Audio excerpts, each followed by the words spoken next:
hello, and fuck cape shit. Welcome to another episode of Shittywebcomics Weekly, brought to you by our subscribe star backers. They're the ones who are helping to keep us supported, keep the lights on. And also, the subscribe star has huge amounts of fucking deep dives about all the stuff that nobody else has the balls to talk about or admit to, but everyone else will be saying, like, as the old saying goes, hear about it from Shitty Webcomics now, or hear about it on Kiwi Farms in 5 years, if ever.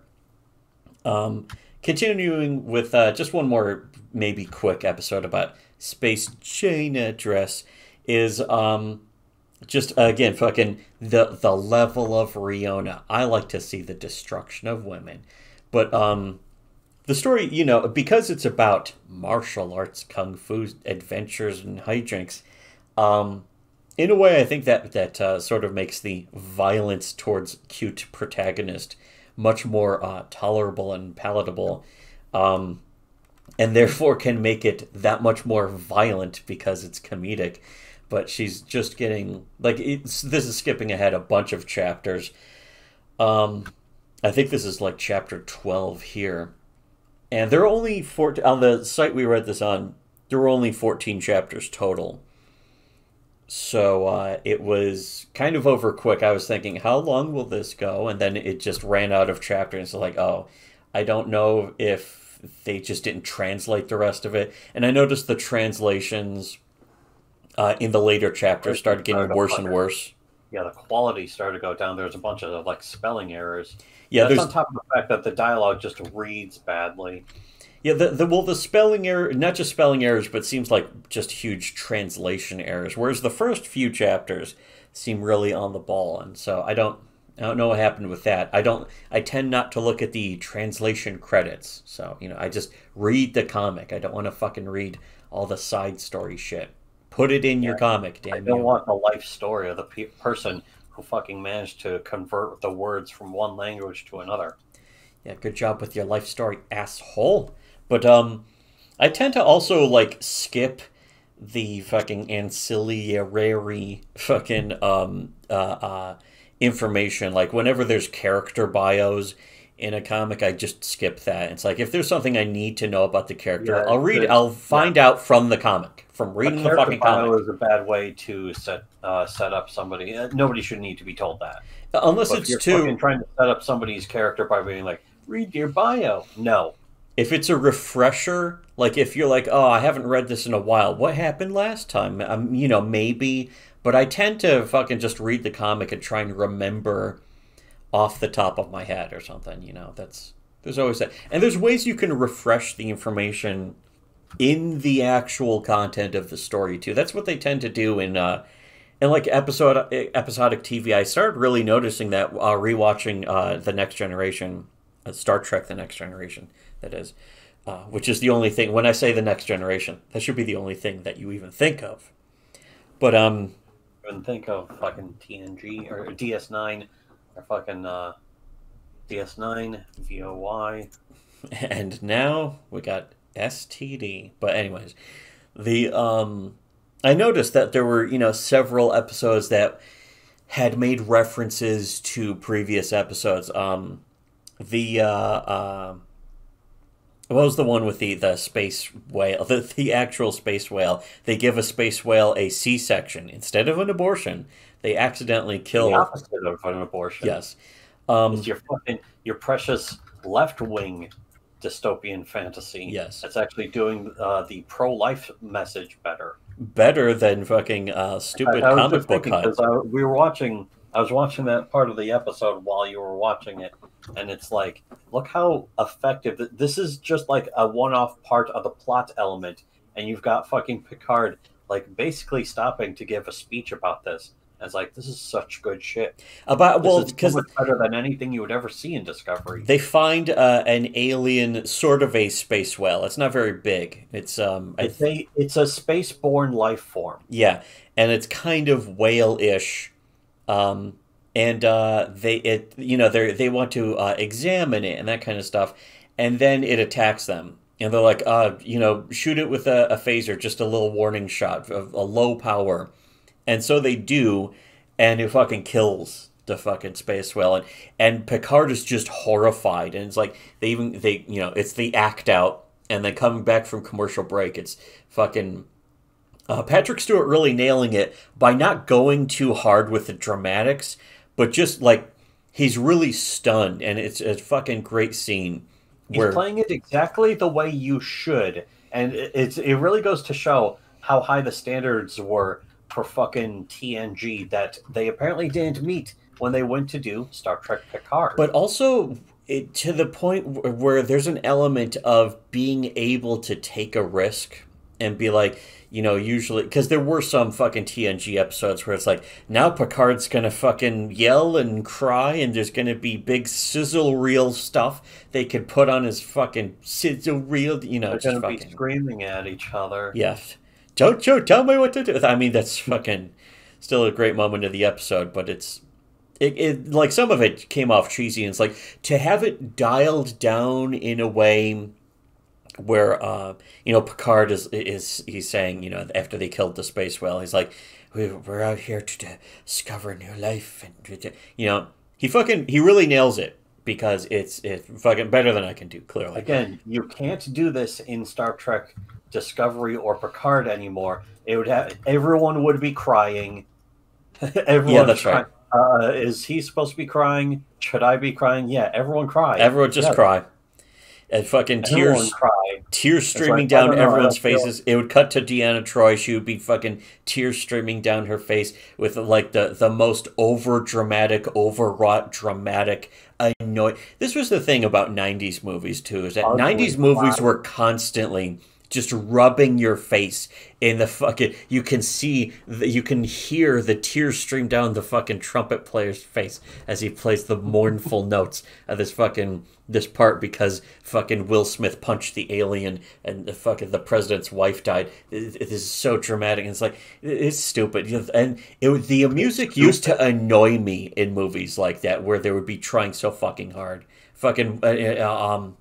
And if fucking Air Force One, when the fucking the guy is fucking doing this and just over dramatic, just fucking forced shit, and it's like, and people would be fucking buying the soundtrack on CD at Best Buy and listening to it in their car and going, and they'd all be man, listen to that. For his son David, listen to how good this fucking part is, and just fucking like, you motherfuckers. But anyways, so yeah, that's again, fucking what I liked about TNG is that it was it understood its tone, and also at the same time, the space whale that they kill, they realize they're scanning it, and they're like, oh, there's another concentration of energy within it, and they're like, oh, it's pregnant. And the whole point, though, that I was bringing up is that Leah Brahms, from an earlier episode, who's like the chick who designed the engines on the Enterprise, she's visiting at this time. And Geordi fell in love with her fucking hologram simulation in an earlier great episode, the Booby Trap episode. And so he makes a reference to like, oh, I was I was on the holodeck trying to figure out the situation. So that's how they refresh the audience. And if you've never seen the episode, they establish most of what happened there in straightforward terms that gets to the point and lets the new episode establish the new shit. And so, again, in an episodic thing, in the content, the actual content of the show itself, you can refresh the audience. So you don't need some big text box with like a fucking character bio that said, in the previous episode, Geordi fucking had sex with his hologram, whatever. He fucking had sex with the Enterprise engine. What? Why did he do that? But it shows all the perfect parts too, where she pulls up a replay of the program file, and it's fucking the chick going, when you're touching the engines, you're touching me. And it's like, holy shit. And it's like, but this isn't Geordi's fault. And there's a really interesting character dynamic between them. It's a great episode. They sort of really get pissed off and resentful of each other. Geordie's kind of in the wrong, but also, I guess it's really the holodeck's fault. But neither one of them are going to just blame the computer. But then, and again, it's kind of stock formula trope where they put aside their differences because they solve the mystery and help the baby. You know what? They actually called back to that in the fucking Scotty episode too. It's like, you soured the milk. Yeah. Like, exactly. They're calling back to the episode. I haven't seen that one in a long time, actually. Another episode before that. That one's a good. You know what's funny? The Dyson sphere in that is not what a Dyson sphere actually is. A real Dyson sphere, the original term Dyson sphere, is meant to refer to something like Zen from Half-Life, where it's just like a collection of tiny islands or planetoids all around some kind of sun-like mass or something. The Dyson sphere in that TNG episode, though, was actually really interesting because it was physically made. Yeah, it's a great mystery. It's a gigantic shell built around a star with a bunch of land masses on the inside. It's like, holy shit. And yeah, kind of like Halo, except it's a whole globe on the inside around like a white dwarf or something. Again, I haven't seen that episode in a long time, but that was my first young nerdy introduction to the concept of the Dyson sphere. And again, if I could just really great stuff. Just Star Trek: The Next Generation, great. But also, you know what? This comic, I read the whole thing that was available, 14 chapters, and there's a lot of it. And I have to say, this is what I liked about this is that it's fun stuff, but also doing what, as we were saying in the previous part of this episode, is that establishing, like, you know, the Mary Sue, how to avoid Mary Sue is very easy. Just have your female protagonist get her fucking ass brutally kicked, make the audience see blood just spraying out of her face. The simple fact is, you don't make a Mary Sue unless you don't like the character, you don't care about the character. That's simply what happens. You don't know shit, you are shit. Hit the bricks and beat it, pal, because you are going out. Here, let me zoom in a bunch so I can just this wonderful taste of her getting just a giant bamboo stick across her fucking eyeballs. And then the next panel, for some reason this comic reads left to right. What's up with that? I don't even know. I guess they hate the pants. They're so pissed off about the fucking rape of Nanking. Yes, the perhaps Chinese creators or Korean or something. References to American pop culture, like the face on the money is Darth Vader, and there's a fucking Death Star behind it, and it's like, that's weird. But also, of course, a lot of Chinese culture. It's Chinese pop culture in a way that even if you're not familiar with it, you kind of know, like Kunlun and the Shaolin monks and that kind of stuff. It's stuff that is sort of universal in a way, in a global kind of thing. The dress that she's wearing, the tuna cans around her hair buns. But there was a Chun-Li reference, a couple of them. Yeah, that's right. I mean, her character really kind of is just Chun-Li, except she works at a fucking... Again, though, that's the twist. It's like, what if Chun-Li was like working at this place and she was kind of an underachiever? You know, the underachiever hero trope, which... Again, it's like trope, formula, but look at the way that you just combine it into a specific way. It's just fun. I mean, again, this is what is the strength of doing comedy, is that you can be tropey because you're usually doing a takeoff on those tropes. Yeah, well, that's one potential pitfall is, like, how much are you just using the tropes instead of parroting them? And again, well, even the original Dragon Ball was actually turning them into jokes, at least. And I kind of, you know, like, I remember watching that first time in the 90s, just watching the original Dragon Ball before it was Dragon Ball Z.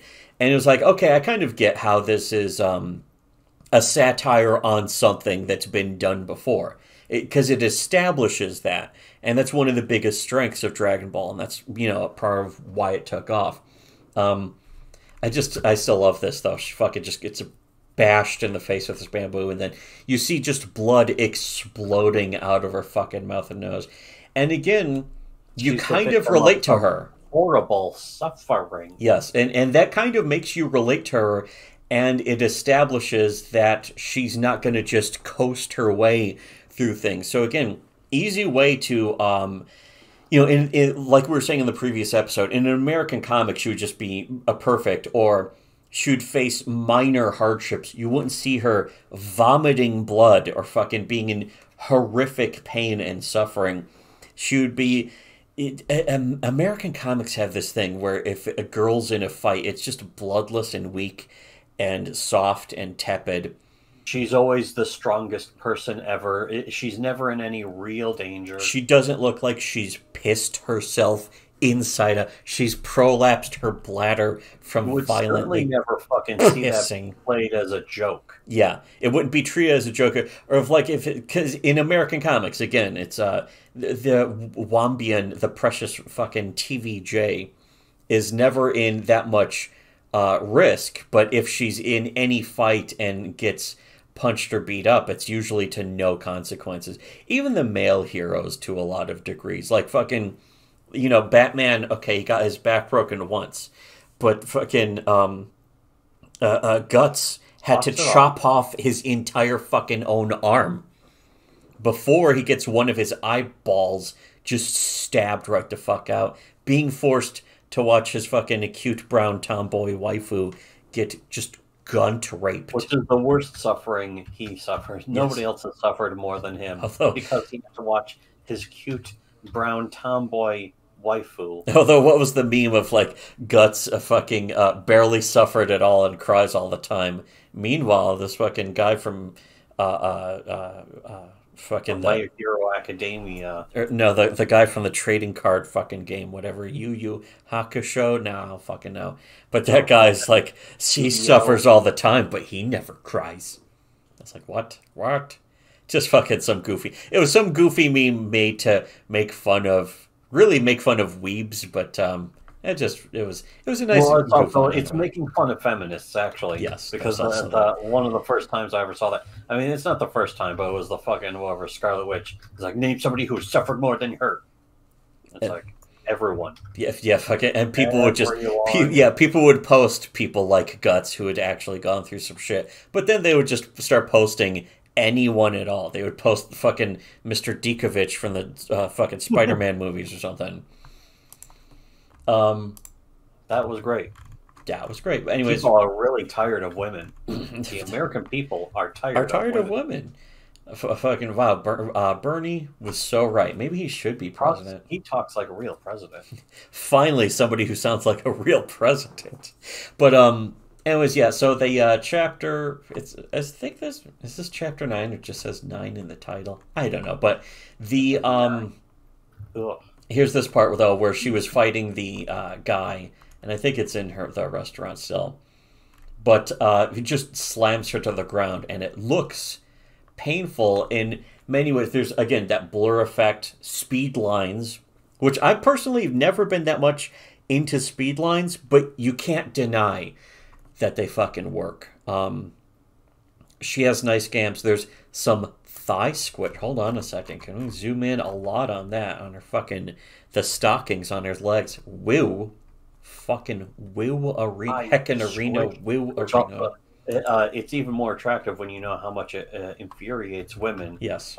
Especially like Tumblr feminists. Like these fucking... Yeah, one of the fucking... Rape. The mosquito... a form of rape. The Mosquito Queen from One Punch Man. That was just... That straight up fucking... several women unironically... Girls, probably teenage girls, unironically in real life, went to the next after hell dimension just from seeing how attractive they learned a new ass and thighs, 40 pounds of ass and thighs on the fucking Mosquito Queen chick from like chapter 3 of One Punch Man before the anime even came out. And it was just so traumatized. Plus, she gets her legs ripped off, and that's actually where the best ass shot of her is after her legs are violently torn from her body before she is brutally and justifiably murdered for being a woman. Not because she was evil or a villain, but because she was a woman, that's why they killed her. You made the mistake of being a woman. She fucking made the fatal mistake of choosing to be born female. Clearly, so she deserved it. And speaking of deserving it, the cute chick, hero protagonist of Space China dress, just getting slammed to the ground here. Very cute and violent. Finally, some delicious fucking Rihanna. But also, you know, there's other aspects of the story that are just fun to go over. And again, good art and a good sort of control of the dynamic. It's not just about the action, but look at this panel here, where it's the end of chapter 2, and she's like, "Looks like we need round 2." And it's a great sort of action pose that looks very dynamic. It looks actiony. The sort of water floating off of her. And also the background. Notice, this is another thing that American comic creators and artists really have no fucking clue and no understanding of, is they think that you have to show the background every time, or else, you know, that's what makes good art, is you show the background every time and you draw it with this much detail. But washing out the background, blanking it out, or in this case replacing it with like sort of a black fire, that it looks really cool, and it sells the sort of faux ironic drama of the scene. So again, there's like, and we've been talking about this for years and years, since before we even had a YouTube channel, all that kind of shit. So if you've been hearing other people, you know, talking and dissecting why manga is better, why manga art is better, why manga stories are better, they've been repeating us, they've been copying us, but they don't know why. We do. So you know, we know what we're talking about. They don't. They're just parroting our words. So if you want to hear from the originals who understand, donate to our Subscribe Star linked below, and should have listened to Shitty Webcomics.